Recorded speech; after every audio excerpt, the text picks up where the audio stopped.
Hey kids, you're listening to A Couple of Annoyed Grunt Boys, and this is the 138th Simpsons podcast. Roll me to the moon and roll me to the stars. Hey! This is more than just a game for big fat dopes in bars. No for lazy guys. This is a sport. Bop, the booby-boo-wow. That's right, we're the Simpsons podcast that discusses the beloved animated series The Simpsons from seasons 11 and beyond, and the newest ones when they air, or a week after they air. Why do we do it this way? Well, an entity known as Wheel of Random has cursed us to do it in such a manner because plenty of other podcasts out there have discussed the Golden Age, that being seasons 1 through 10, and we're tasked to find if any other episodes can match the Golden Age. I say we because I'm just one annoyed grunt boy named Craig, and with me, as always, is the secular second annoyed grunt boy. Steve, may God be with you or not. I can never remember if secular means religious or not religious. I meant to say sexual, sorry. Oh, sexual. okay, yeah. Highly sexual, yes. I mean, you could just say the same thing. Yeah, is that flammable or inflammable? Sexual or asexual? Steve, welcome to the new year. The year of 2025. 2025. It's weird that we live in that time. At my job, I received a gift card, like an American Express credit card with a set amount of money, and expires in 2034. And I'm like, this expires in the future. Like, I know all cards expire in the future, but that sounds like in the space age future, like flying laser gun cars and such. Yeah, if you don't use that, who are you going to give it to? Because you're not going to live till that year. No, I don't know if 2026 is in my future, so... The doctors said, good luck. Yeah, they said, yeah, just keep on keeping on, like, eat what you want, smoke what you want, drink what you want, it doesn't matter. I'll be the first to say this, Steve. I don't think that anyone has ever said it, but man, 2024, what a year that was. I'm so glad that's over. Oh man, yeah. It had its ups, but man, did it have its downs. Geez, the worst. You know, that one thing happened, and then another thing happened. And just when you thought nothing more could happen, another thing happened. But I hope 2025. Steve, we're coming up. This is our anniversary month, right? Yeah, we're about to hit 6 years as a podcast, which is amazing because we produced maybe 3 years of good shows. But to the date, right? I think we dropped on January the 30th. That is true, yes. And so our January the 30th episode is more of like, that will be our anniversary episode. We really should do something big for that. Yes, we should. We definitely should. We should maybe do a redo of an old episode, or I think we've talked about this before, but do a very confusing audio commentary on one of our own episodes. Or I lost her number, but I think my schedule's clearing up. So if any of you listeners out there have Lady Gaga's number, I think we can finally let her in too. So we could do that. Yeah. I think Gaga's time to come on the air and spill her beans. Or can we get Kevin from The Office to spill his beans? Oh no, that would be awful, because there'd be chili all over the place. We can't afford him, Steve. He's a millionaire. Do you think that Jenna and Angela ever asked him to be on the podcast and they made that joke? Because that'd be really funny if they did. I'm sure he's been on plenty of times, Steve. Yeah. Doesn't he have his own podcast? Yeah. It's always weird when you hear him talk because his voice isn't that voice. He doesn't talk like a dum-dum. Right. Steve, we're not an Office Ladies podcast. We're a Simpsons podcast. Did you have a wonderful holiday? I did. It was a wonderful, delightful, low-key, just nice and easy holiday. A Tom Hiddleston holiday. I'm trying to think, though. This is one of the rare years that I don't think I received any Simpsons-related gifts. I did. I did not mean to pimp you into that, but okay. Hey, do you want to hear it? Can we pick this up on mic? I'm Krusty the Clown, and I love you very much. Here you go, buddy. Yeah, you buried me a couple of times. Wait, let's switch this to evil now. You think your dirty socks can stop me? Well, they are making me dizzy. I'm Krusty the Clown, and I don't like you.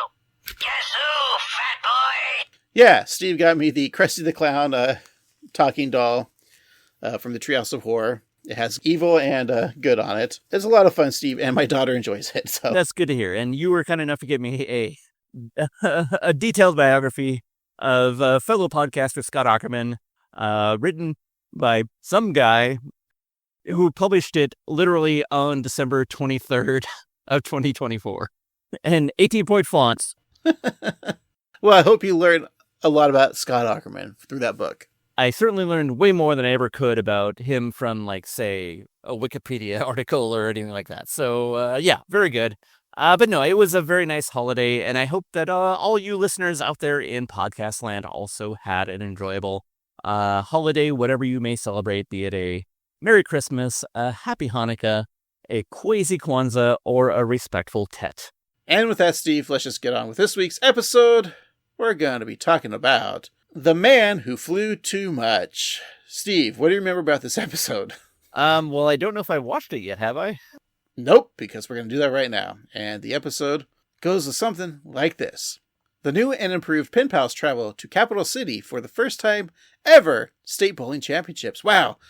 I can't wait to see the Pen Pals of, let's say, Burns and Homer and Otto and Carl driving to Capital City and watching them bowl. That's going to be the episode, right? I assume that, like, everyone's going to be annoyed with Otto and his lobster harmonica that he won from the machine. Burns will be a villain, and it'll be a lot of fun. I can't wait for this one. All right, Steve. Well, let's go ahead and make the popcorn and eat the cheese. Okay. And watch this episode. I don't know what you do with The Simpsons, but we're going to watch it. So we'll take a little break and be right back.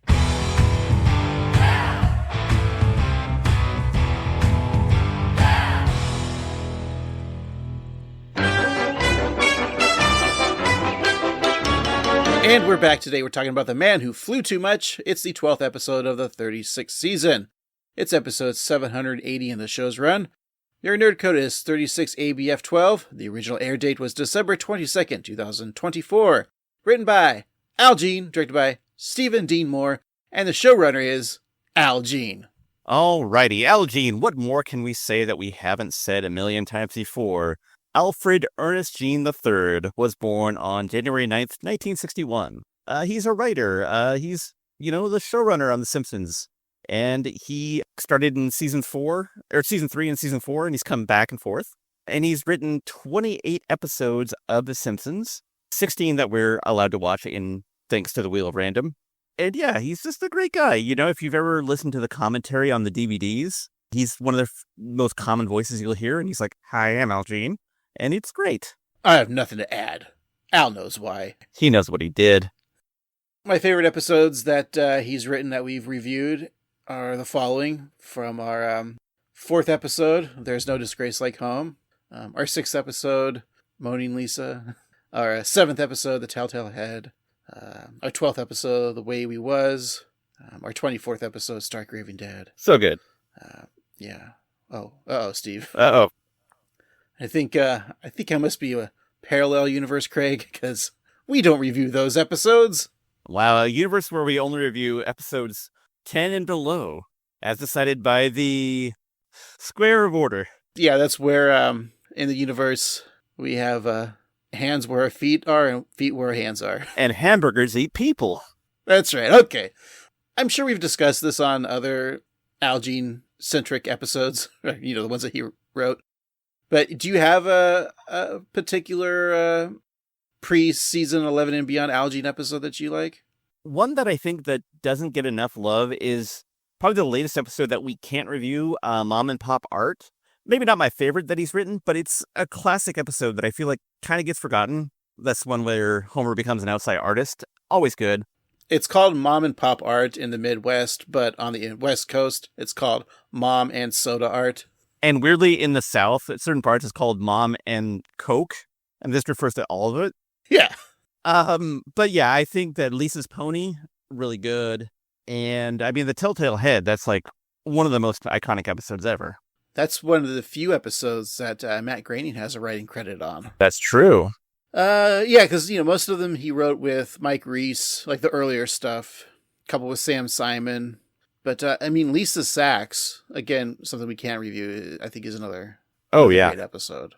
But from 11 and beyond, Steve, I think you and I agree, Guess Who's Coming to Criticize Dinner, which was our episode 10. It's one of those I wish, we could review again. Yeah, because that is probably in my top 20 of Simpsons episodes ever, I would say. I mean, I don't know, it's hard to say, but, it's way up there. And yeah, I feel like maybe we didn't do it as good as we could have done it. Let's not forget, we have yet to review it, but Homer, with R backwards, I think that's a classic. I still haven't watched that in, like, just random reruns. Because I'm still waiting for the Wheel of Random to drop on that. Yeah, me too. And, like, I can't wait to watch it because I do remember loving that episode, but it has been probably at least 10 years since I've last seen it. Well, Steve, should we just get on with this week's latest Al Jean opus? Alrighty, let's do it. All right, Steve, we have a title gag, and it's Barney dressed as Santa, and he's flying across the snowy sky pulled by 8 reindeer, leading the pack in Santa's little helper. He's truly living up to his name. I was a little disappointed watching this because we're done with the Christmas season, of course, and we had to review the Disney Plus Christmas thing just to get it right under the wire. Dropped it right on Christmas, our episode review of that. I wasn't expecting us to have to talk about Christmas again, but here we are. Yep, and even as we go into the couch gag, we get a pre-couch gag of Homer dressed as an elf, riding an antlered snowmobile into the gingerbread garage, and Bart zips by on a snowboard, and Lisa pedals in on her bike, hauling presents, and then Marge arrives by a sleigh, also pulled by Santa's little helper and several other dogs. So we're still in that Christmas mode. But then we get a couch gag, and it's a social media account with the Simpsons couch gag as its profile pic, and it's shown on a cell phone boasting 1.2 million followers, and claiming to be born on 1/14/1990, which you should know is the premiere date of Bart the Genius, which is the second episode of the series, but it's the first to feature a couch gag. The account posts that the family runs in, and the couch is a Ferris wheel seat. Then there's another post that says, "Wait, we did this one, #lazy." Steve, who do you think famous born on that same day, January 14th, 1990? Oh boy, I have no idea. Carl Weathers. Well, I guess he wasn't born in 1990. I was saying, he looks really good. He has a January 14th birthday. So does Dave Grohl and Faye Dunaway. Jason Bateman. You know, Jason Bateman should really drop the E in Bateman so he could be Jason Batman. That'd be cool, yeah. LL Cool J, speaking of cool. He should really drop the cool and just be LLJ. How about Steven Soderbergh? Ooh. So do you think all these people were watching The Simpsons on their birthday? I think so. Like, they had some birthday cake and they were just like, Well, they would have watched the first Christmas episode, of course. And then, like, I'll stick around for this. We'll wait a little bit. Like, it would be a month later. But yeah, let's check this out. Steve, the Flash himself, Grant Gustin. Ooh. Oh, speaking of The Flash, I know we don't like to date our episodes, but this is a new episode. There's been new footage of a new Green Lantern with, as I believe it's Guy Gardner with the bowl cut. And I just want to know, as a Green Lantern fan, your thoughts. Look, I love it. Guy Gardner in the 80s, 90s, he had that stupid bowl cut. And he's like a jerk with a heart of gold. And I think Nathan Fillion playing him is going to do it well. Okay. Yeah, I was thinking you'd say that, but I just want to confirm because, yeah. I mean, my only complaint is his hair could be a little bit redder, but that's just me. Anyway, so yeah, those people had birthdays. Happy birthday to all those people who watched the first couch gag. Yeah, so it's actually a reference to the out of context Simpsons couch gag on Twitter, formerly X, or formerly Twitter, now X. And Al Jean, who was active on X, formerly Twitter, referenced that it was a reference to that account that is OOC Couch Gags, which I think uses like cultural references to tie in The Simpsons, which so many people do, and it's always fun. Yeah, Al Jean recently joined X right after Elon Musk bought it, I believe. Finally, now's my time to shine, he said. Blue Sky, more like Bye Sky. Also, Blue Sky, that's a dumb name. Like, sky's blue. Not all the time. Yeah, but I mean, like, most of the time. Yeah, for rich people. Yeah, it's true. I mean, really, it is. Yeah, I mean, because they can afford the weather machines. All right, Steve, let's begin our episode. And it begins, as every episode of The Simpsons does, at Barney's Bowl-O-Rama, where we see balls rolling down the lanes and hitting balls with comic book style automatopoeia. And Bowl Me to the Moon plays. It's a parody of Fly Me to the Moon, made famous by that huge hog crooner Frank Sinatra. He was 190 pounds, and 100 of those pounds was his cock. Said, was it Mia Farrow who said that? I think it was Ava Gardner, but I could be wrong. Well, so beer mugs are toasted over the ball dispenser as another ball rolls up, followed by another stein of Duff. So as Charlotte's dead bowling shoe sprays misted into a pair of rental shoes, nachos, pizzas, and more bottles of Duff are enjoyed. This is truly the sport of lazy guys. That's right. We then cut to Homer waking up and looking at his bedside calendar, realizing that it's October 19th. See, we're not in Christmas, which is a very important day to him. So as Homer dons his Pen Pals bowling shirt, he walks down the stairs saying, "It's today, it's today." And at the kitchen table, he repeats, "It's today." And when Grandpa asks what day it is, Lisa informs him that it's Saturday, causing him also to exclaim, "It's today." But his fervor is short-lived, so he takes out a bottle of his excitement pills, but after popping a couple of those tablets, he moves his hands to show that they're actually anti-incitement pills. And why is Homer so excited? Well, let's see if Ken Brockman has the answer. Move over, Los Angeles and Philadelphia. It's Springfield's turn to have its drunken sports fans climb streetlights and burn down the town. That's right. Finally, after years of phantom fouls and butt fumbles, one of our beloved local sports teams, the Pen Pals, have made it to the state championship. With Springfield's years of failure at sports, the arts, and our disastrous toddler boxing tournament, it's no exaggeration to say that our Super Bowlers are garnering tremendous Pinterest. Well, Steve, this did take place on October 19th of this year, I'm assuming, or of 2024. Yes, because if you look on the calendar, it's a Saturday, October 19th, which is what it was on that day. Well, you know what else happened October 19th, 2024? What's that? It was the 39th Rock and Roll Hall of Fame inductees Mary J. Blige, Cher, Dave Matthews Band, Foreigner, Peter Frampton, Kool and the Gang, Ozzy Osbourne, A Tribe Called Quest, Alexis Kroner, John Mayall, Big Mama Thornton, Jimmy Buffett, MC5, Dionne Warwick, and Norma Whitfield. Also, the New York Yankees win the American League Championship Series over the Cleveland Guardians on the strength of Juan Soto's 10th inning 3-run homer at Progressive Field in Cleveland, Ohio, a 4-1 series, which sends the Yankees to the World Series for the first time since 2009. Unfortunately, they lost to the Los Angeles Dodgers. And also on that day, Israel airstrike on Gaza kills at least 87 people. Back to you, Steve. Thank you, Greg. That's some great news and some horrifying news if you're a Yankees fan. Well, let's get away from that horrible topic and talk about children punching each other. That was funny. I thought the kids boxing and the referee pulling up the pants of the one kid it was a cute gag.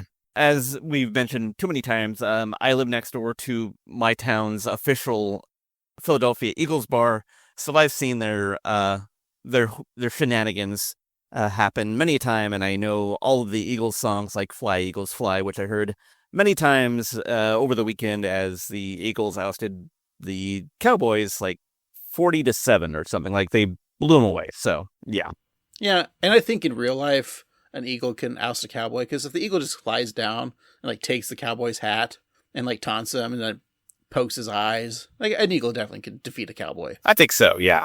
Steve, I'm going to say a word and then you have to, let's see if you know your song. Okay. That's what I'm trying to say. Fly, Eagles, fly on the road to Success.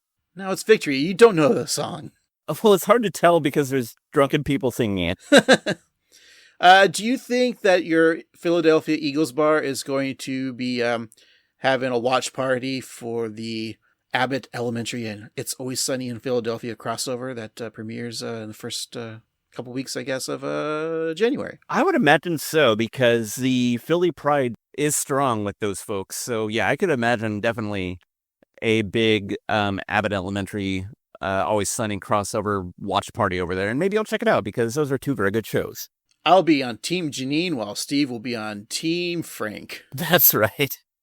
Well, everyone in Springfield has a 10-pin fever, with the iconic Lad Lard statue remodeled to be a bull, the Springfield Hollywood sign modified to read Pen Pals, and over at the Android Dungeons and Baseball Card Shop, Comic Book Guy is selling Pen Pal action figures for $300 a pop.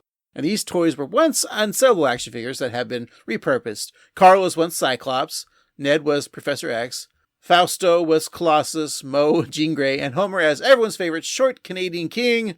No, not Michael J. Fox, Steve, but Logan Wolverine Schnick.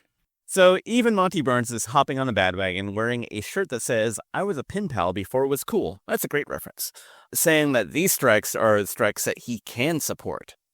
And over at the town square, a reporter for Channel 6 News accuses Mayor Quimby of being a fair weather fan, but he swears he's a dyed-in-the-wool fan of these, a Secret Service agent then informs him that he's rooting for bowlers, and he's kind of shocked to learn that people still do that. And it is kind of funny that, I know that Homer and his pals are bowlers, but I feel like the concept of a bowling team is so kind of antiquated, even in the 90s, so it's kind of cool that they're still doing it. Do you root for bowlers or Stensons? Oh, I would go for a derby. I thought G. Moore is a newsboy cap, but here we are. Yeah, as long as it's not what's the Sherlock Holmes hat called? A dick hat? Yeah, there it is, a dick hat. Because he's a detective. Right, exactly. And it kind of looks like a penis head in a way. I mean, everything does if you look hard enough. Yeah. And I'm looking really hard at you right now, Steve. And you do look like a dick. Oh, thank you. So nobody hops harder or later on the bandwagon than Diamond Joe Quimby. To the pinheads, or should I say pin pals. Now, the original pin pal, Steve, of course, was Moe, Homer, Apu, and then Otto, because they needed a third person, right? Or a fourth person. And then Burns took over. Okay, so that's the OG lineup. So I can understand why Otto's not a part of it, and of course Burns isn't a part of it. But the new lineup is Lenny and Carl. Not Lenny!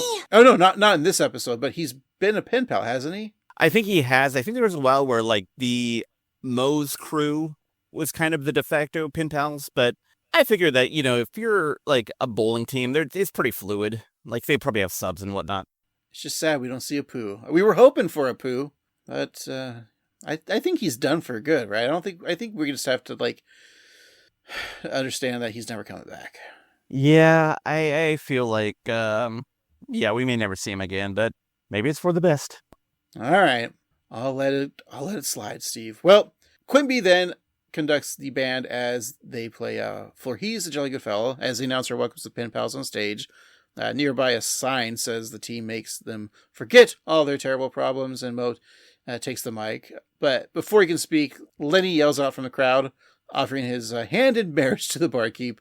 So Moe reluctantly agrees before introducing his friends and fellow teammates, Homer, Carl, Flanders, and the new guy from Portugal whose name he forgot. So at this point, I'm almost wondering, like, there could have been like a reason why Moe's not on the team anymore is because this new guy from Portugal maybe took his spot. Or Apu's not on the team is because this new guy from Portugal. Yeah, obviously Burns wouldn't be back on the team, so. Weird that Flanders, though. Yeah, I know. Like, he had a team called the Holy Rollers. Yeah, and did those Holy Rollers split? Maybe they had a turkey. They were looking at Helen's rack. Oh, wait, that's billiards. Never mind. Timothy was jealous of Ned's 10-pin-inch dick. Yes. And Helen was like, get your mind out of the gutter. All right. Okay, well, that new guy from Portugal is Fausto, who was first introduced in season 18's The Wife Aquatic, and then, of course, he was in Tapped Out quite a bit, and then again in last season's The Tipping Point, which we saw him, and we reviewed that back in May. I thought he was a new character for this episode. So I don't exactly remember him from The Tipping Point that we talked about earlier this year, but I do remember Fausto because even though we haven't reviewed it, season 18 is The Wife Aquatic, I do remember. So I don't remember what Homer did, but like he did something bad and upset Marge. Novel idea, I realize. And so he goes to join the ship of the damned. Basically, it's like everybody on the ship is there because they're running away from their problems. And Fausto is one of them. And I don't remember what his problem was, but I remember him as a character. So this is his third appearance on the show. All right. Because I thought he was just a character they made to kill off for this episode. I mean, it would make spoilers. Sense. And I kind of feel like that's why they used him, is that if he died, it wouldn't be the end of the world. But Fausto speaks to the audience in his native tongue, saying that he sees the upcoming match as a struggle for the greater glory of all. And the crowd kind of stares blankly at them. But then he lets out a yee-yo-you, and the crowd goes wild. As Moe puts it, he don't speak the English or nothing, but he sure as hell can roll strikes. Moe goes on to say that Fausto has a very hot sister, or girlfriend, or mother. It's kind of hard for Moe to discern the nature of the relationship, But as Fausto and the woman kiss passionately, Mo is pretty sure that it isn't Fausto's mom. Carl states that this isn't just for the Pen Pals, but for all of Springfield. Sideshow Mel isn't sure, but the other townspeople help convince him. Then, Ned Flanders takes the mic. Excuse me, but I don't see how the town possibly benefits from this. We'd be helped a lot more by a traffic light on Elm Street. Smack him with his bone! Smack him good! My friends and neighbors? Reluctant neighbors. Then I'd just like us to bow our heads and thank... Stupid Flanders turns everything good into church. Just once, can you not mention God? Alrighty then, let me just say, way to go, big guy in the sky! And his son, Jesus Christ. Amen. Jesus is God's rod. Jesus is God's rod. Blasphemy. Now, of course, we'll talk about that, but in the beginning of the clip, Sideshow Mel was talking about needing a traffic light on Elm Street, and, I hear it's really bad, especially at nighttime, and it's really a nightmare on Elm Street. Think you're so smart, huh, bitch? But yeah, Jesus is God's rod is pretty funny. There's a couple of blue-collar jokes in this episode, and that's one of them. I will agree with that.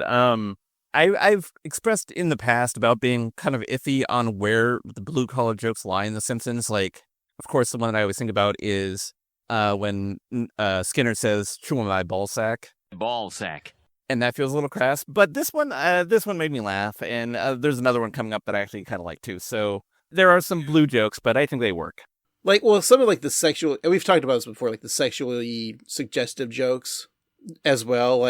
As a kid, I never understood Whacking Day when Homer's pulling out his whacking stick. And then as an adult, I'm like, oh, this is very dirty. Yeah, it's not subtle at all. But yeah, when you're a kid, you're just like, oh, okay. I guess they're just kind of competing with Married with Children at the time. Exactly, and that racy and living color. Is Family Guy our new modern family? I mean, Married with Children? Yeah, I would say that Modern Family is Ed O'Neill's Modern Family, or modern day Married with Children. But yes, I would say that is true, yes. Family Guy is because, you got the horny wife, the dumb guy, talking dog. I'm going to pitch a TV show real quick to you, Steve. Can you call up the mayor of Hollywood real quick so he can hear? Beep, boop, bop, boop, beep, beep, beep. So the idea is, remember back in the 90s, there was the Bill Cosby show with him and Felicia Rashad, but it wasn't a spin-off of Cosby show. It was just them as empty nesters, right? Right. Yeah, I think it was called, I want to say it was called Cosby, just Cosby. Yeah. But then there was also Cosby Mysteries. Right. Now I'm thinking of a new show. It has nothing to do with Bill Cosby at all. I'm just trying to set the premise of Cosby and his TV wife. What if there's a new show, a detective show, starring Ed O'Neill and Katie Sagal as ex-partners who have to get back to being partners in fighting crime? I like it. Like how popular the new Matlock shows with Kathy Bates? Kathy Bates, yeah. Maybe it's another old people solving mysteries. But if it's a reboot, what was that show? Wasn't there plenty of shows back in the 70s of the male and female cops? Like McMillan and Wife or others. How about Columbo and Mrs. Columbo? Yes. Ed O'Neill is the new Columbo. I could see that, yeah. And Katie Sagal is Mrs. Columbo. Just one more question. Where's the toilet paper? And he flushes the toilet. Uh-huh. And then you have one episode with Sofia Vergara. Okay, Steve, this just writes itself, And David Faustino could be there. Yeah, they need somebody to cater. Oh, Jesus. All right. So Ned then introduces Captain, his captain, Homer Simpson. Homer says that there's one word that defines his bowling team. That word isn't can or might. He then goes to reveal what the word is, but he then sees that his index cards are out of order and that he can't seem to read his own writing. But the word that Homer was looking for is will, as in, yes, we will. So people dressed as bowling balls spray the audience with bowling pins full of, hopefully, champagne. And as a crowd cheers, some men of Springfield take off their shirts to reveal letters on their chests spelling out pin pals. We have... P is for Pyro. Jacques, wearing an eye.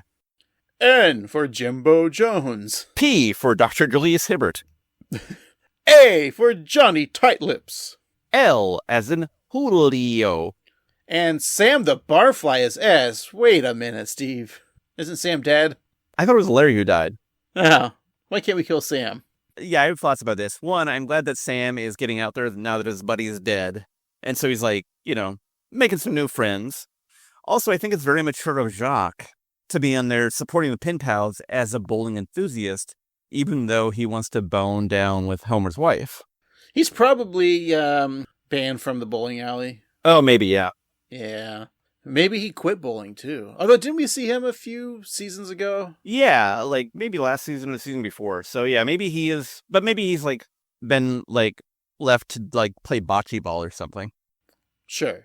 Man, my Simpsons faces are just not working. I forgot it was the other guy, not Sam, that died, and I didn't recognize the other character, that Fausto. Like, who's this, like, weird-looking kid that has spiky hair? Is that, Bort? I think it's Eliza and Lester. His name is Lester. Yeah, all right. Well, Steve, the crowd begins to chant, first saying, "Let's go, Pen Pals," followed by "Win that title." Inspired, Nelson uses Milhouse as a human bowling ball to knock down Database, Hubert Wong, and, of course, his lover from the future, Martin Prince. I mean, his lover in the future. It'd be weird if Martin just came back in time as a kid to seduce Nelson. Well, old Jewish man starts a chant of his own, shouting, "Let's get pickles!" And then the crowd repeats the chant, walking away. On stage, Chief Wiggum tells the audience to disperse, saying, "Unless you're jerking a gherkin, go home." That didn't really sound like Wiggum, sorry. That was more of Louis Anderson. Yeah, it's true. Like, I can never go home because I'm always jerking a gherkin. Okay. Is that what you call your penis, Steve? Is it gherkin? Yeah, because it's green and brined. And very small? Yeah, but loved by Jewish men. Oh, boy.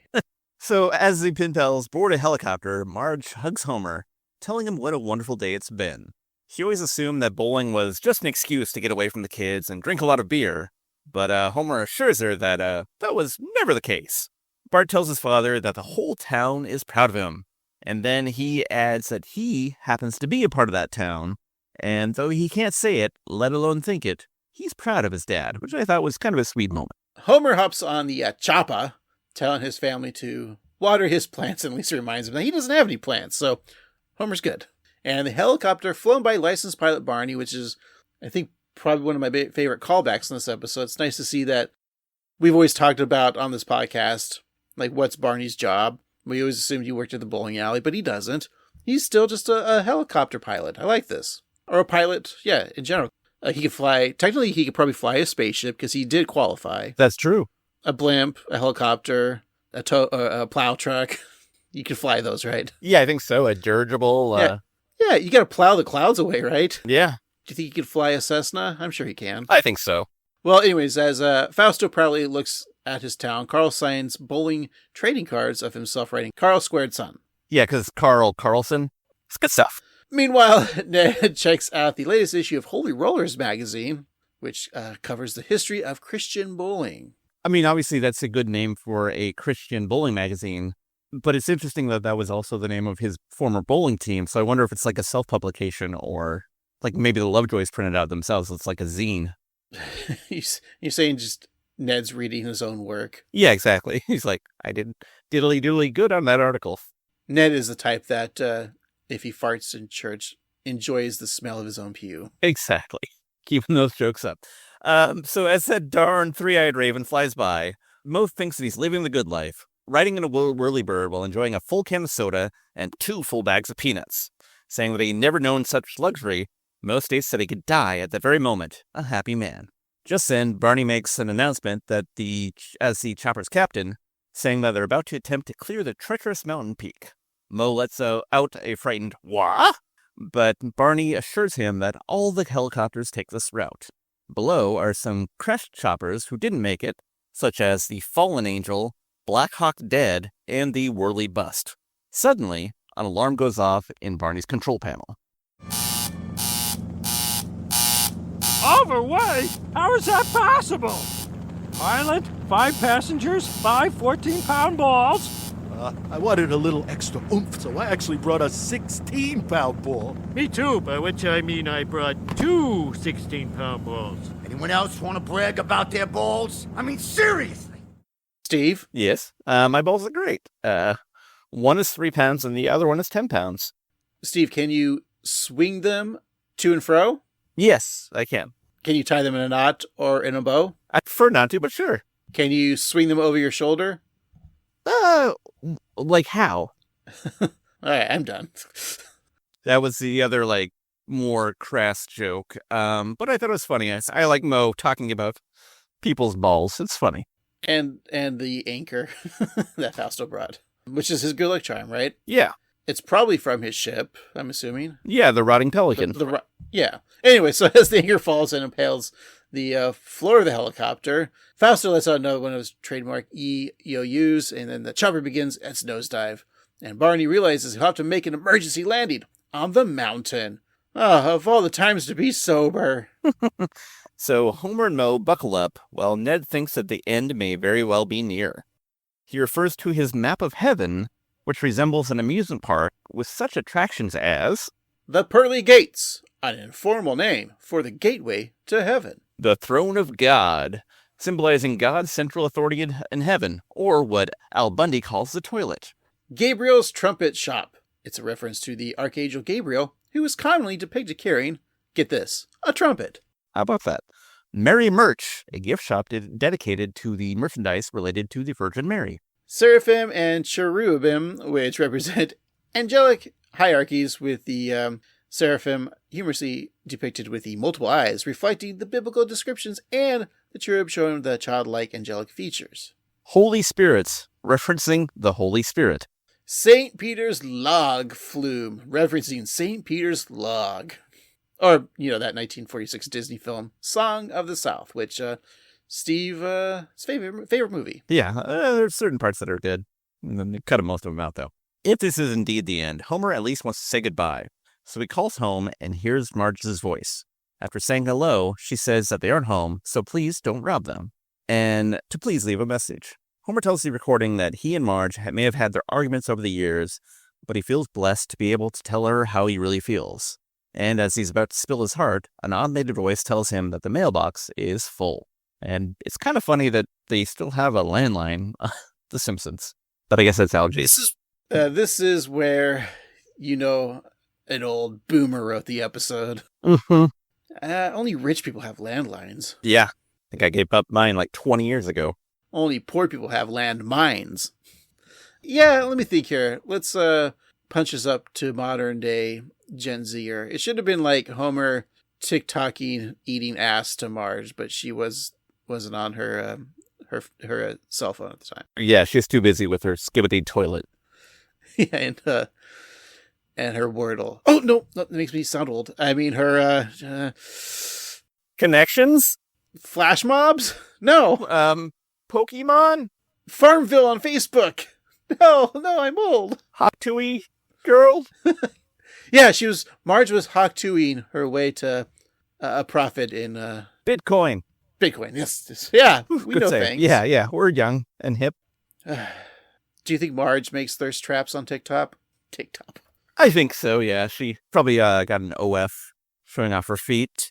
I imagine like her idea of thirst trap is like, look at all these cups ready to fill up with yummy juice. Yeah. She's trapped all the thirst in these cups. Exactly, yeah. I'm a thirst trap. Gotta love me. And I've got cake.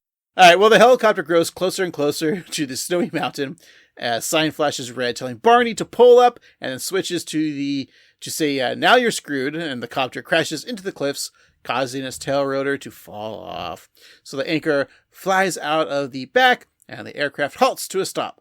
And Barney flies out of the front window, his face smashing into a rock, and now he's dead. That was a wrap on Barney. You had a good run. Yeah, congratulations. Good job. So now on Terra Firma, Homer takes the role of captain of the bowling team. He states that their first action should be getting off of mountain. Good thought, Homer. He may be no mountain expert, but he heads towards what he believes to be down. So he walks past a sign saying elevation 1,000 feet, and then another sign that says elevation 2,000 feet, and yet another informing him that he's reached 3,000 feet, and that he can see a satellite floating in the atmosphere. Carl warns Homer not to walk too far away, though, as Fausto has yet to awaken. Moe is fraught, shouting, "Oh God, Spanish what's-his-name?" But as Carl corrects him, it's actually Portuguese what's-his-name. Well, down in Springfield, Marge checks in at the police station asking Wiggum if there's been any word from the team, but unfortunately, there hasn't. It seems that while crashing, they knocked down a cell tower, and Clancy checks his phone and sees some good news, that being that his pizza Presto delivery has arrived.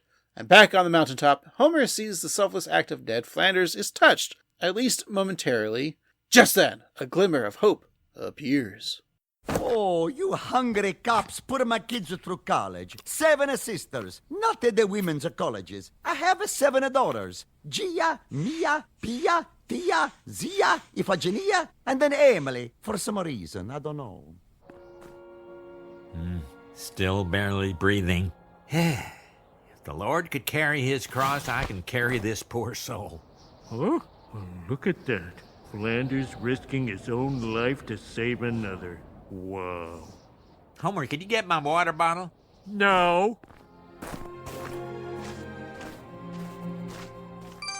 A phone! Someone's got cell service! Hello, Mo speaking. Hi, I'm looking for a Mr. Simpson, first name Homer. Oh, I recognize that voice. You ever call me again, you little puke? I'm gonna cut you up, use your intestines as violin strings, and play flat at a bumblebee. I'm gonna go Rimsky-Korsakov on yous. I'm just trying to find my dad. Yeah, right. Try looking in hell, Hellboy. All right, at the beginning, Luigi going on about his daughters. There's a nice little rant. And Emily, for some reason. The 7 sisters joke is pretty funny, too, because he's like, not the college, I just happen to have 7 daughters, so there's 7 sisters. And I like the reference to the classic Bart prank phone calls, and Moe freaking out about that. Yeah, we haven't really had Bart calling Moe pranks, just because it's like so done, you know? You don't need to do it anymore. Plus, in this time, even though Gene's using answer machines, the fact that calling someone at the bar for someone, like, that doesn't exist because everyone's got a cell phone. That's true. Yeah, you're right. You'd never call a place to see if somebody's there. Yeah, that's weird. That's funny.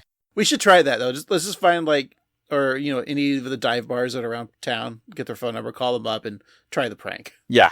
Is Al there? Last name? Kaholic? You know, that one. Yeah, that's classic. And it's like, sir, this is a church, and that's a 12-step program, and we can't divulge the name of the people with drinking problems. I'm like, oh, I'm sorry. You do the good work. And also the idea that, like, how does Bart know that he's being kicked when he says, like, grandpa? But also very good voice acting. Nancy does the sadness in Bart's voice of wanting to speak to his dad. Oh, Bart, you do love your Homer. It's true. So Moe hurls his phone into the air, which of course upsets the others, especially Carl, who points out that he lost the one cell phone with service. Moe regrets his anger issues, saying that Dr. Rubenstein is going to be disappointed. And then he kicks a rock, causing an avalanche. And back at 742 Evergreen Terrace, Bart, Lisa, and Marge all try to call Homer again with no luck. Even Abe tries to reach out using an old telegraph machine. So night begins to fall and Marge's work begins to grow. Grandpa is full of regrets since he never told Homer that he loved him. Marge is shocked at this. As Abe is 87. Steve, has this been the first time we know about Abe's age? Yes, and I feel like, as we've discussed before, that, like, I feel like the Simpsons are kind of fluid with their time and stuff, but yeah, I think Abe could be 87.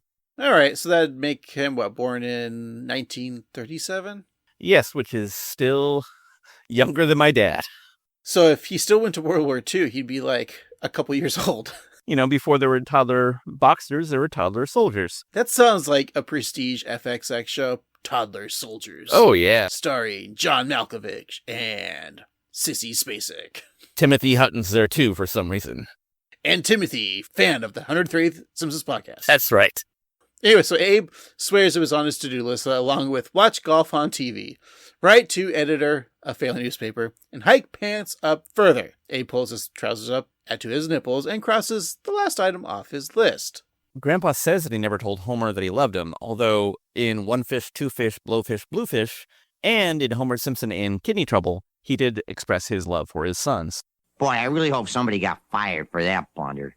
Over on Channel 6, Kim Brockman reports that there is no sign of the missing boulders, before saying that as newscasters, there's nothing better than missing people, be they on a mountain, in a submarine, or Kent's preference, under some rubble.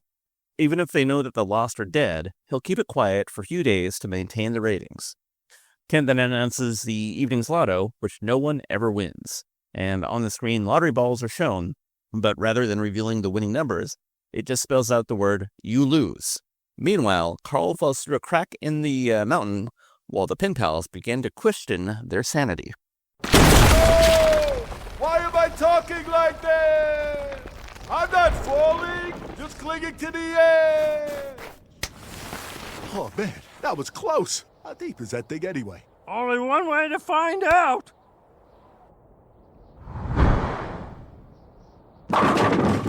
Gentlemen, I fear we're starting to hallucinate. That's crazy talk. Buddy, pick up the spare.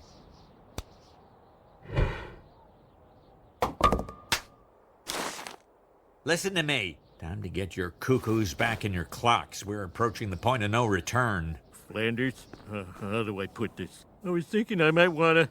Oh, this is so embarrassing. Pray. There are no atheists in foxholes. Oh, yes, foxes are very religious. I'd be praying if a bunch of guys in red vests on horses were trying to kill me. Now make with the Our Father. Yeah, a couple things on that clip. I feel like I've seen this joke a couple times. If you throw something down, to, like especially water, like to see how deep it is. Like, what's that prove? Right. He's like, yep, that's really far. But I love that, like, they throw the bowling ball down, and then it makes a pin noise. Yeah, and then they fall another one to clean it up. Yeah. Before the clip, though, Kent Brockman says no one wins the lottery. Didn't he win the lottery? You're right, yeah. That's because Kent is with the fake news media, Steve. You can't trust them. Nope, especially those on Fox, because they're so religious. Even Greg Gutfeld? Oh, he's not religious, he's hilarious. Oh, boy. At the capital city, Bowl Asurum, a voice over the PA announces that there still is no sign of the Springfield team and asks for a 60-second moment of silence out of respect. The Pen Pals' potential opponents, as well as the audience, all bow their heads in reverence. Just then, a bull rolls down the lane, followed by a man calling out, "It wasn't me!"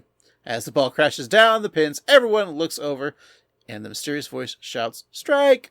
I love that joke. It's classic. So, as they trudge through the mountain, Ned carries Fausto, telling his roommates that they just need to have faith in the Lord that happened to blow them to bits on the side of that mountain. But Mo isn't so sure, telling the Churchy Joe over there to have a look at his piggies, which have turned blue. And Mo quips that frostbite sounds so cutesy when it happens at Buffalo Bills games, but when it happens to you, not so much. But Barney tries to stay positive, leaving Mo to wonder who made him Optimist Prime. Well, it seems that the reason Barney's spirits are so high is because he broke into his first aid kit, which is full of tiny hotel bottles of spirits. Mo grows even more frustrated, asking if any of the other guys are hiding anything, such as the 2 bags of peanuts that Mo kept and is going to eat despite his peanut allergy. So he pops nuts into his mouth, causing his face to swell up, that being the face of a survivor. Mo confidently laughs as his eyeball bulges out of its socket. Well, back at home, Marge is decorating for Christmas, despite it still being October. Her reasoning is that they've done all that they can for Homer, so maybe this will at least make them feel a little bit better. As she says that, she bursts into tears, and Lisa tells Bart that a kid is only as happy as their saddest parent. This is a bleak thought. They begin to join Marge in the premature Yuletide decorations, and even Maggie helps out by dipping her pacifier in glitter and hanging it up as an ornament. Steve, you said there wouldn't be Christmas in this episode. You lied. I'm a liar. There's Christmas in our hearts every day, especially on October. Well, never missing an opportunity to exploit strong emotion, Kent Brockman tries to report on the suffering Simpsons. He tells his camera operator to zoom in on the heartbroken family, but she just can't do it. After all, she didn't go to journalism school to be a ghoul. She went to journalism school because it was an easy major. Kent tells her to take her soul and get the hell out of local news. But back on the mountain, Fausto is fading fast, and Flanders promises his friends some good time ahead. We'll go fishing and make s'mores and we'll be best friends. You're a Catholic and I'm a Christian, but we'll work through that. Oh, we're silent agreement. Here, my friend, let me Let me set you down so we can talk about our great future. Save your breath, pal. He's dead. No, he's not dead. He's just resting. Oh, Lord, you can't be this cruel. Sorry, man. I knew he was a goner a while ago, but I liked watching you carry him. We were gonna make s'mores. Now they'll just be snothing. Poor Fausto. Poor Flanders. You really tried, man. Oh, I mean it. I'm not just hugging you because you're warm, although that's a big part of it. You're a good man. Homer, I knew you had a heart. Just like the cowardly lion. He always had a heart. What he lacked was courage. And the scarecrow lacks straw, right? Well, he was nothing but straw. Well, I'm looking at everything with new eyes, just like the Tin Man. Sure is a lot of Wizard of Oz talk lately, Steve. There is. That's interesting. It's because Wicked, Steve. Oh, yeah, that makes sense. I guess so. The Tin Man didn't have eyes, right? I mean, I assume not. What freaky version of Wizard of Oz is Homer watching? Maybe the Return to Oz from the 80s. That one's freaky. That's true. That was pretty creepy. Or maybe he's watching The Wiz with Michael Jackson as a scarecrow. But despite Ned's impatient with Homer's poor recollection of The Wizard of Oz, he gives him another hug. Mo, meanwhile, has plans for his fellow teammate. Looking at Fausto lying unconscious in the snow, he says it's time to resort to cannibalism. When Ned objects, Mo corrects himself, saying that he doesn't want to eat Fausto, just prepare him to be eaten, and holds up a bottle of spicy marinade, adding that if Fausto does happen to get frozen, they'll just have junk food like his hair or his toenails. Ned shouts to Mo to stop, stop, stop, but in classic cartoon fashion, Mo visualizes Ned as a plucked chicken saying "bwak, bwak, bwak." Pulling on Ned's arm, Mo asks for wings, saying that he has 2 of them. And Ned declares that no one is eating the people. He hides in the shadows, pulling out a packet of emergency communion wafers. He thinks to himself that if he eats the wafers all by himself, he's betraying every value he holds dear. So on the other hand, he's already considered it. He's already gone and sinned. So while chewing on the body of Christ on the go, Ned sees that his head is much clearer with a mouth full of matzah. So in this clip, Homer finds some clarity of his own. Flanders, Yes? it's so clear to me now. You're the better man, Ned. Well, that's not true. You got the highest average on the team. I'm nothing compared to you. Have you noticed I haven't called you stupid Flanders once on this mountain? What do you want, a Nobel Peace Prize? Sorry, I really do appreciate it. Just that I've come to realize I'm not a natural leader like you. The Lord has a time and a place for everyone, my friend. Homer, if the high altitude hasn't turned your brain to mulch, would you like to lead us in prayer? Heavenly Father, who art in truck stop, ping pong, rock zipper, jambalaya. Now don't worry. Just because one of us has a tickle in his whistle doesn't mean...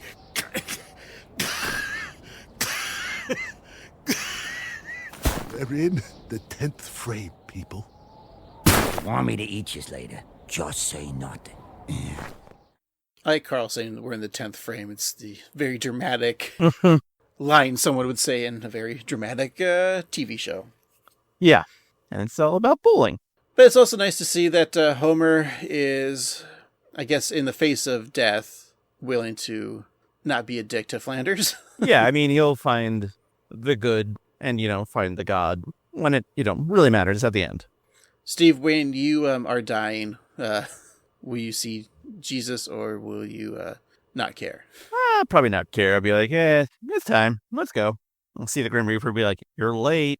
Do you want, when you go to heaven, do you want your parents to be there, but do you want them to be like the way you last saw them, being older, or do you want to see them in their young, sexy self? Do I want to see my parents sexy? Or how I remember them, which is also pretty sexy. Like, I imagine if heaven exists, and when you go there, like, you could probably be whatever, like, age or form you looked like, right? Yeah. But then why would you'd be like, oh, I see my mom, but why does my dad look like Marilyn Monroe? He went through a phase. Yeah, that's how he saw himself. Exactly, yeah. I would be like a cool black guy. You or your dad? Me.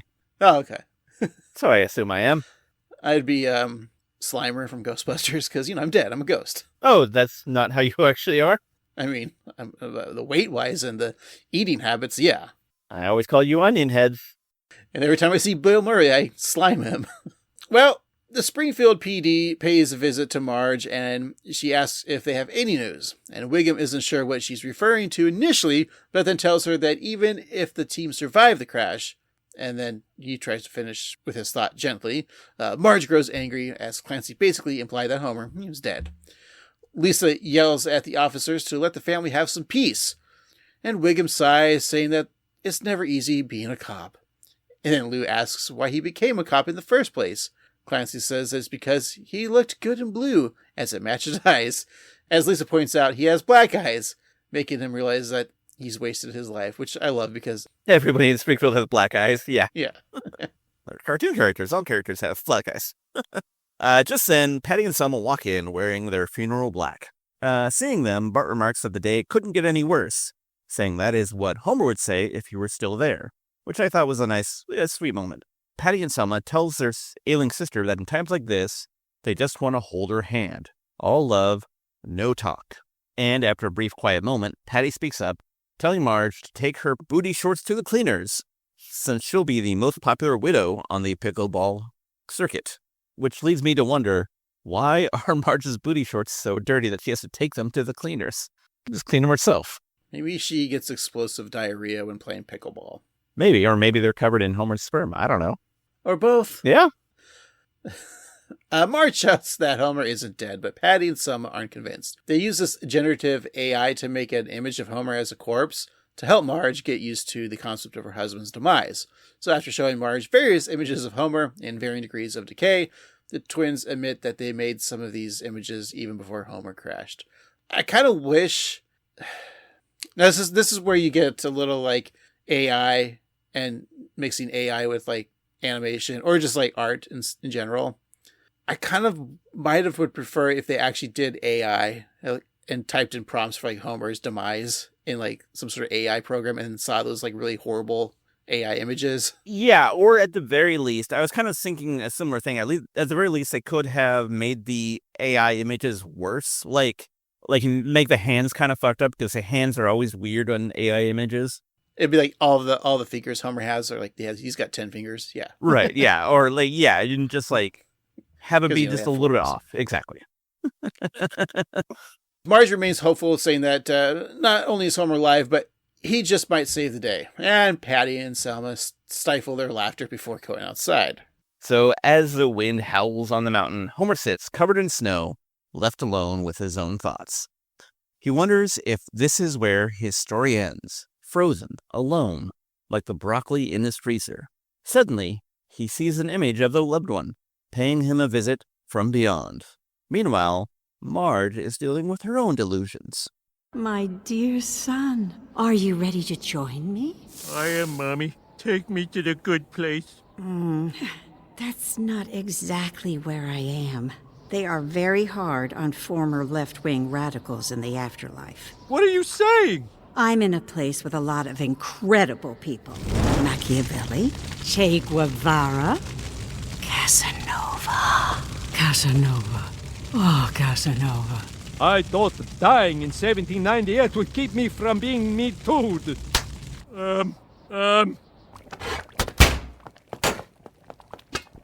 Mom, what are you making? All of your father's favorites for when he comes back. Pork chops, glazed ham, fried hooves, snout surprise. Oh, I can't be in the same room with that smell.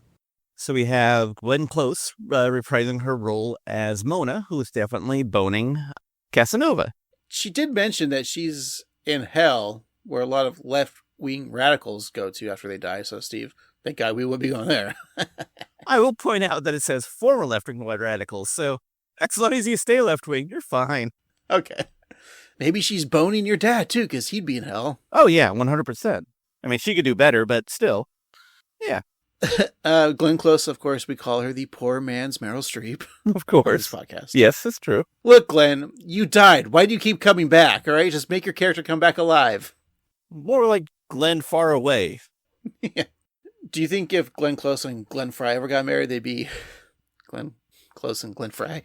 And then they could have a menage a trois, so then it'd be Close Encounters of the Third Kind.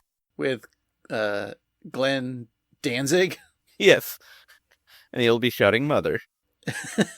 And Glenn from The Walking Dead. Oh, yeah. And Glenn and Glenda. Yeah, both of them who are one person. And John Glenn, that's a person. He's an astronaut. Yeah. Okay, that's better. So John Glenn and Glenn Close got married. She'd be Glenn Glenn. Yeah. All right. This is how joke writers come up with a joke, Steve. Exactly. It's very generous to call us joke writers and to call anything that we just said jokes, but here we are. Well, offended by the odor of cooking pork, Lisa goes from the kitchen to the dining room, which is filled with cigarette smoke of Patty and Selma. While Lisa is grossed out by the food smells, the aroma wafts to the mountain and smacks Homer's face. He recognizes it at first as someone's cooking and then realizes that it's Marge's cooking. Feeling inspired, Homer declares they can't die on that mountain. His family needs him, and the story is still being written. He then says his next word is Yarg! And with a scream that would make Howard Dean proud, Homer climbs out of his snowy grave and tells his fellow teammates that they're coming too. He ties the rope around the arms of Ned, Carl, and Barney, and then respectfully places 2 quarters over Fausto's eyes. As Ned wakes up, Ned says, "Howdy doodly, Saberino," causing Homer to respond that for once, Ned owes him. So he trods through the snow, pulling his fellow pen pals behind him, and at the First Church of Springfield, the marquee reads 4 funerals and a funeral, and inside, Reverend Lovejoy shares his thoughts on Homer when his sermon is interrupted. Homer Simpson. What can I say? He slept through Mass. He'd floss with a Bible ribbon. I'm afraid he leaves behind no good deed to remember him by. Just another fat pinball slipping past God's flippers. Here's something the church never heard of. A guy coming back from the dead. God bless him. My bald, beautiful boy. No good deeds, Reverend? I've got a new end for your eulogy. Thank God for Homer Simpson. That's my dad. Suck it, other dads. Well, you missed 2 birthdays and a school play, and suddenly you're the bad guy. I knew you'd make it back. I knew it. I knew it. You were wrong. You were wrong. And you were wrong, preacher man. Just premature. I knew he'd make it since 5 seconds ago. Marge calling Lovejoy preacher man. Yeah. I love an opportunity to, call Kirk a bad father. Yeah. There it was nice too. Oh, yeah, and Homer is coming to the church, a place where they never talk about a dead person coming back. Yeah. Well, the church begins to sing, "For he's a jolly good fellow," replacing the last line with, "He totally didn't die." Homer and Flanders share a sweet moment, and they kiss and hug, and they begin to fuck each other on the pews. I must have watched a different episode, Steve. But actually, they just hug, so none of the other stuff. Sorry. So the credits begin to roll, and we then cut back to the church, and Fausto bursts through the door shouting, "I'm alive! I'm alive!" And unfazed Reverend Lovejoy tells the survivor that he doesn't need to make a meal out of not dying. And Fausto gives us one last "Ye-yo-you," and clips of Homer throughout the adventure are shown.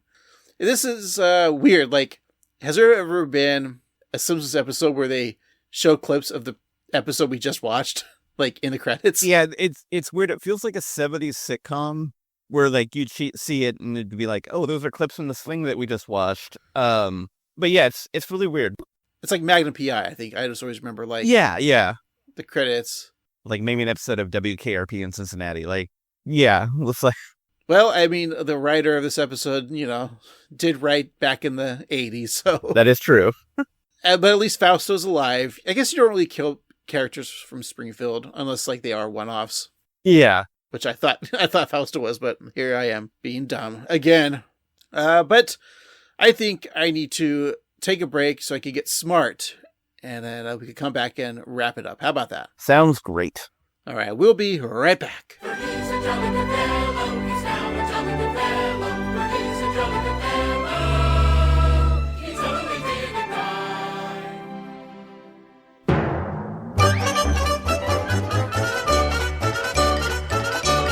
All right, we're back, Steve. Let's finish up the episode. The Man Who Flew Too Much. We'll talk about some of our favorite jokes. Maybe the MVJ. We'll give it a review. find out what we're watching next week. But before that, Steve, the gift giving season is over for at least 363 more days. But not on this podcast, Steve. On this podcast, we still give gifts. And that being said, your gift is a couple things. A Cyclops figure, a Professor X figure, a Colossus figure, a Jean Grey figure, and a Wolverine figure. But with some paint and some sculpting putty, they look like the Pen Pals action figures. Because someone apparently had bought all the action figures I wanted at the comic book comic book guys Dungeons and Dragons store. What's it called? Android's Dungeons and Dragons. Jeez, I don't know anything about the Simpsons apparently. So yeah, so I went in there to buy those action figures, all 5 of them, but someone bought it for me, or someone bought it from under me. Yeah, I wonder who could have done that. Anyways, so that's my gift to you, Steve. The knockoffs. Well, that's great, Craig. I certainly appreciate that, and I got gifts for you too. Oh boy! I got you 2 bags of peanuts, a full can of Buzz Cola. You know I'm allergic to peanuts and cola, right? You'll be fine. And an Anchor. Oh, you mean like this podcast network that we used to record on, Anchor.fm? Exactly, and like how I'm an anchor weighing you down from bigger stardom. I also got you a shirt that says that you were a pen pal before it was cool. Ooh, I like that. And that's all I got to you, but if you don't mind, I'm going to wrap this up so I can go play with my action figures that you got me, which will go really well with my other action figures that I bought unrelated to this. Wait, can I see? Oh, I mean, I don't want you to I guess you can see them, just don't touch them. They're not in their package or anything because they're special models, but so I've got 5 of them. They're kind of superheroes, but they're like modded a little bit. Wait a minute. Steve, those look like the action figures I gave you. Yeah. Wait, you bought those for yourself? You said it yourself that the gift giving season was over, so I thought, why not? A little something for Daddy. And why does the Mo as Jean Grey have white stuff all over it? It didn't when I went to the comic book store. Well, you said you got me paint. I must have spilled it all over it, especially over the chest and face. When did I say I bought you paint? Oh, yeah. I mean, okay, well, let's move right along. How about those MVJs, huh? Yeah. Wait, I'm the host. Yeah, Steve, how about those MVJs or favorite jokes? Okay, yes, moving along quickly. There's a lot of funny in this episode. I thought that Mo was really funny, talking about how Fausto didn't speak English so good. That's always funny. I love them throwing the balls off of the cliff to see how far they're going and the sound effects. Carl hanging on, and it's kind of a tropey thing about how he's not falling and he doesn't know why he's talking like that. The weird crass jokes like about bragging about balls and Jesus being God's rod. So yeah, I think that if I had to give a valuable jokester, I'm going to give it to Carl this week, but there's a lot of contenders. What do you think, Greg? Okay, yeah, the crash jokes I did actually enjoy. The balls, like you said. The scene with Luigi talking about his daughters, the sisters, was great. Bart's phone call to Mo on the mountain, I think, was one of my favorite scenes. Kent Brockman kind of being a dick reporter in this episode. And Mo, I think you're right, Mo had a lot of good one-liners. Wiggum was up there too. Let's not forget, it's nice to see Glenn Close, or hear Glenn Close, once again as Mona. Guess if I gotta give the MVJ, Mo was great, wasn't he? I kind of like Marge at the end. Like, she still had her faith that they were alive. And then even just like saying, suck it to the preacher. Quimby wasn't so bad either. I think Mo was the MVJ. So, Steve, your review of this episode. Well, I think this is a lot of fun. First of all, I want to say, we didn't really talk about this, but I really like the updated Pen Pal uniforms, like the different color shirts that are all basically the same, but just in different tones like that. I think that's a really classy look. And I also like the Pen Pal jackets that they have. So, I mean, I think the wardrobe is good. But as an episode, I think that this is a lot of fun. It's kind of funny because we have a lot of references to classic episodes without it being too much of retread, territory. Like, this is a lot of new stuff. I try not to think about the plot too much because I don't know why they had to take a helicopter to get to Capital City when, clearly they've driven before, but that's fine. But I think the humor is really good. Homer kind of trying to be faithful and seeing the goodness in Ned, Moe, and his frustrations, and I like Marge's, determination to keep the faith. And I just think all around it was a fun, breezy episode that I think that, it felt both modern and classic, and I think that speaks a lot to it. It speaks to Al Jean, too, because he's able to evoke the classic, Simpsons qualities while still keeping up with the things that are modern, even though he made the joke about the landline, which is a little weird. But aside from that, I think it's a pretty solid episode, and I'm going to say it's a watch. And if I had to give it a rating, and I guess I do, I'll say that the plot was heavily inspired by the movie Alive and the true events that it's based upon. And in that, 45 people went on a flight, and only 16 survived. But they were there for 72 days, so I'm going to give this a 72 out of 16. So it's a watch. It's funny you bring up the movie Alive, because that was what I was going to bring up. Also, it has to do with my score of this episode as well. But I feel like this episode might have been an idea that Al had back in the 90s, because this movie Alive came out in 1993. I wonder if this was always a script he had written, or an outline of Homer and the pen pals, or just a group of people doing the Alive thing. And I wonder if he had to swap out Apu with Fausto, and maybe that's why the telephone joke is still in it. That's very possible. Maybe he didn't punch it up. Yeah, this episode written, we love Al Jean, but it was written like it was written in the 90s because of the Alive parallels. Who's talking about Alive now? I mean, maybe there's been a reboot since then. I'm sure there has, or maybe they're working on one. Instead of a rugby team? Yeah, it'll be a pickleball team. Yeah, a pickleball team, or I don't know, something to appeal to millennials, like an ass-eating team on TikTok. Look, we only have 3 jokes on this podcast, guys, and millennials eat ass is one of them. But, with some of the updated stuff, I think there were some really good runs of jokes. Like I said, the Luigi stuff and the Moe stuff with Bart and the phone call. A lot of nice callbacks, like bringing Barney back as a pilot. I love that.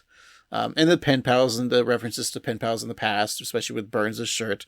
So there is a lot of fun nostalgia with this episode. I think that older fans could enjoy that. And with also bringing in characters that have been established that even though we didn't know about, I'm supposed to be this podcaster who knows Simpsons characters because of Fausto. Yet I don't remember him, and I thought he was a one-off. There are dozens of characters in Springfield, so it's okay to not remember the one minor character who's been in basically 1.5 episodes prior to this. Right. But I think that being said, that this was a nice middle episode of The Simpsons. It's one that I think you could have casually on in the background and wait for your jokes to come up. That being said, Steve, you to take my Alive concept of rating this, but it's a little different because I'm going to go off the tomato meter. The tomato meter is 62%. The popcorn meter is 68. So in between 62 and 68, I'll give this a nice 69. I feel compelled to say nice. But will we be alive next week to watch the next episode? I sure hope so. Because technically it's already aired. That's right. But we haven't reviewed it yet. So we'll have to review it a week after it aired. Close to 2 weeks, really. But that, of course, is season 36, episode 13.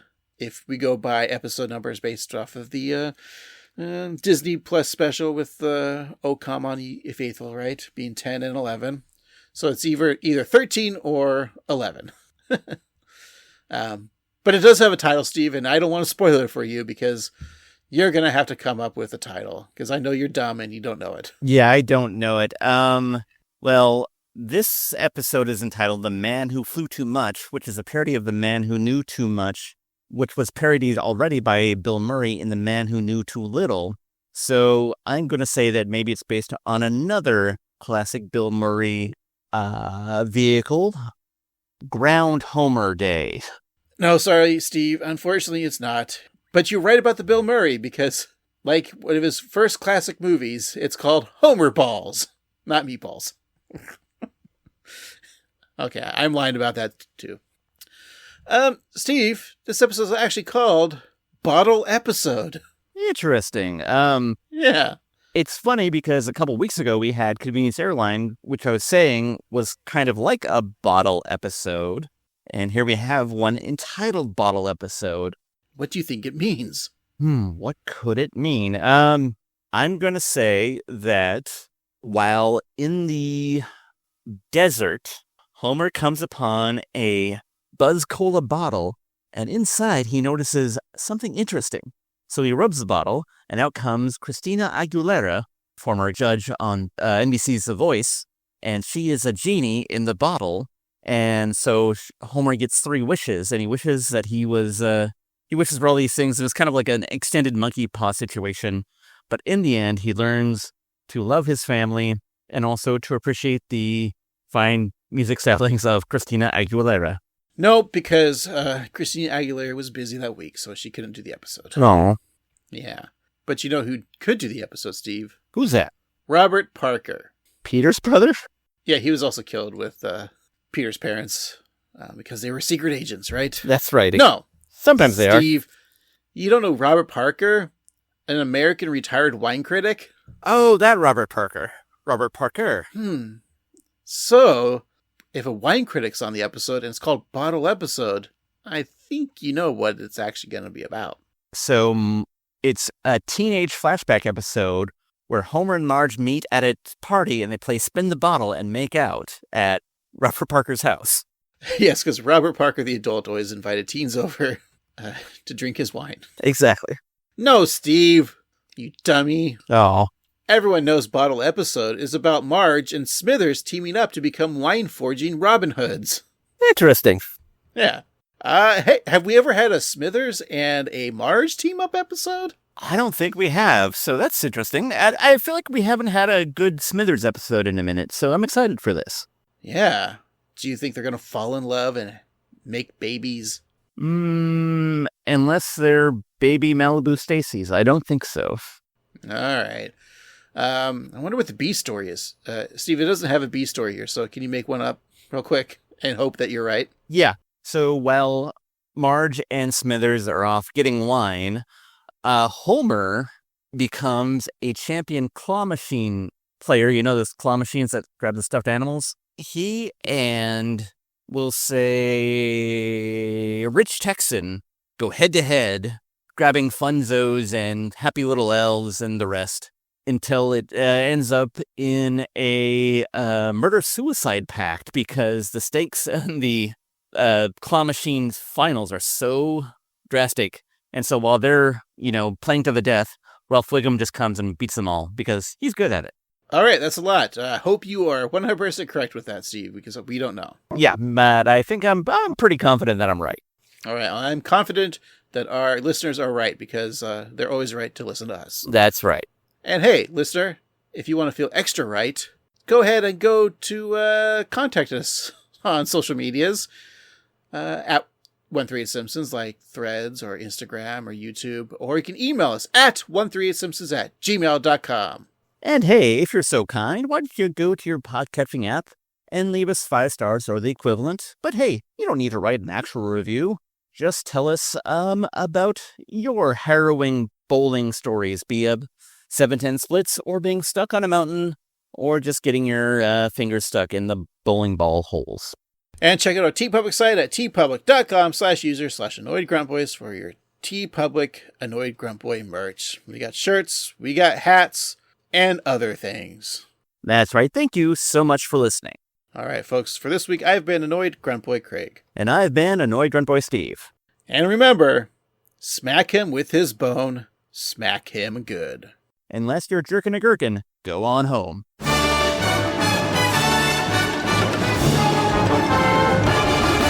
Anyone else want to brag about their balls? Jesus is God's rod.